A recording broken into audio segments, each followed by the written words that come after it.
Hi, இன்றைக்கி நம்ம 1 Samuel 18 பார்க்கலாம். 1 சாமுவேல் 16 பார்க்கும் பொழுது ராஜாவாக அபிஷேகம் பண்ணப்பட்ட தாவீது தனக்கு கொடுக்கப்பட்டவைகளில் உண்மையுள்ளவனாக இருந்தான் அப்படின்றத பார்த்தோம்.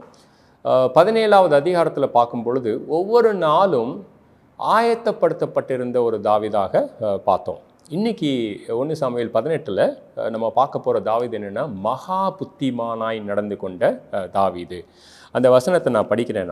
18வது அதிகாரம் 14வது வசனம். தாவீது தன் செய்கைகளில் எல்லாம் புத்திமானாய் நடந்தான், கர்த்தர் அவனோடு கூட இருந்தார். 15 பாருங்க. மகா புத்திமானாய் நடக்கிற தாவீதை சவுல் கண்டு அவனுக்கு பயந்தான்.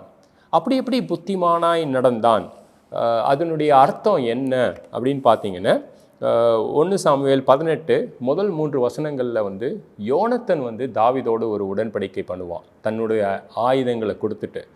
அது ஒரு டெம்ப்டிங் சீன், ரைட்? யோனத்தனே என் பக்கத்தில் இருக்கான், நம்ம சிம்மாசனத்தில் எடுத்துக்கலாம் அப்படின்னு நினைக்கக்கூடிய ஒரு சீன். பட் ஆனால் அதில் தாவீது புத்திமானாய் நடந்து கொண்டான். அதுக்கப்புறம் 18வது அதிகாரம் 7வது வசனத்தில் ஒரு சில ஸ்திரீகள் பாட்டு பாடுவாங்க. சவுல் கொன்றது 1000, தாவீது கொன்றதோ 16000, சரி 10000 அப்படின்னு சொல்லுவாங்க.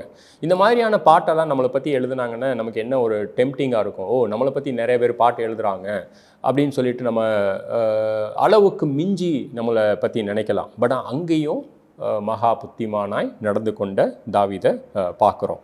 அப்புறம் 18-11 சவுல் தாவீதையை ஈட்டியை வச்சு கொலை பண்ண பார்க்குறான், ரைட்?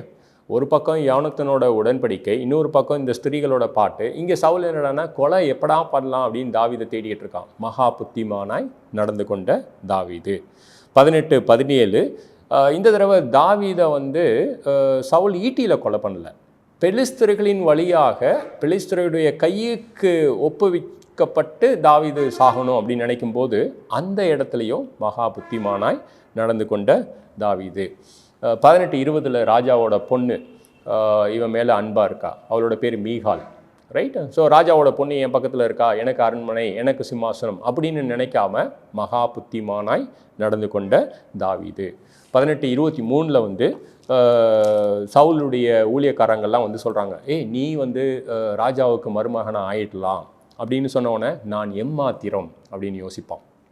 ஸோ இவ்வளவு டெம்ப்டேஷனுக்கு மத்தியில், இவ்வளவு சோதனைகளுக்கு மத்தியில் தாவீது எப்படி நடந்துக்கிட்டான்னா மகா புத்திமானாய் நடந்து கொண்டான், கர்த்தர் அவனோடு இருந்தார். இந்த மகா புத்திமானாய் நடந்து கொண்டதை பார்த்தோன்னே தான் சவுலுக்கு இன்னும் பயம் ஜாஸ்தி ஆகுது. நம்மளை சுற்றி எவ்வளவோ சோதனைகள் இருக்கலாம், நம்மளை சுற்றி எவ்வளவோ டெம்ப்டேஷனாக இருக்கலாம். நம்ம தாவீதுகிட்ட இருந்து கற்றுக்க வேண்டிய ஒரு விஷயம் என்னென்னா மகா புத்திமானாய் நடந்து கொள்ளலாம். ஸோ ஒவ்வொரு சோதனைக்கு மத்தியிலையும் எப்படா அந்த கல்லை அப்பமாக மாற்றி நம்மளை சாட்டிஸ்ஃபை பண்ணலான்னு பார்க்குறத விட கர்த்தருடைய வாயிலிருந்து புறப்படக்கூடிய ஒவ்வொரு வார்த்தையிலும் நாம் ஜீவித்து மகா புத்திமானாய் நடந்து கொள்ளலாம். மத்தேயு 4:4 இயேசு கிறிஸ்து சொன்ன மாதிரி. ஆமென். Thank you so much.